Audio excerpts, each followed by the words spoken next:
حضرات جی وقار جی جو ملک پاکستان ہم نے حاصل کیا ہے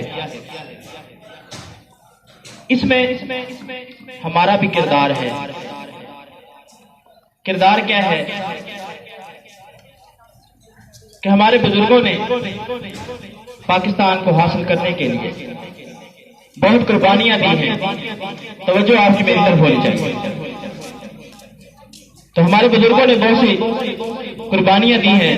یہ ملک ہمیں ایسے ہی حاصل نہیں ہو گیا، کیونکہ یہ ضروری نہیں ہے کہ ہم سمجھتے ہیں کہ صرف 14 اگست ہو، یوم آزادی کا دن ہو تو ہم صرف اسی پہ ہی بات کر سکتے ہیں یا اپنا کردار ادا کر سکتے ہیں، یا ہم سمجھتے ہیں کہ اپنے گھر پہ پرچم لگا کے ہم نے اپنا فرض ادا کر دیا، یا اپنے قمیض پہ اپنے بدن پہ آپ نے یہ بیج لگا لیا تو آپ سمجھتے ہیں کہ ہم نے اپنا حق ادا کر دیا۔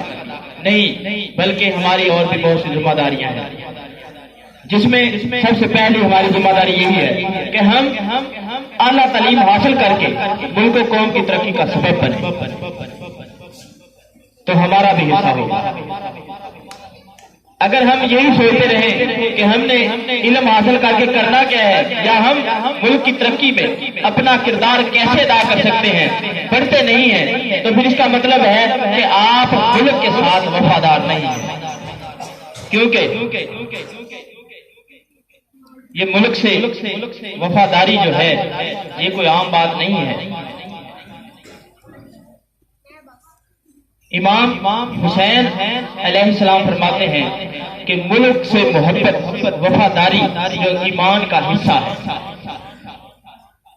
اس کا مطلب ہے کہ ملک سے محبت کرنا نیکی کا سبب ہے۔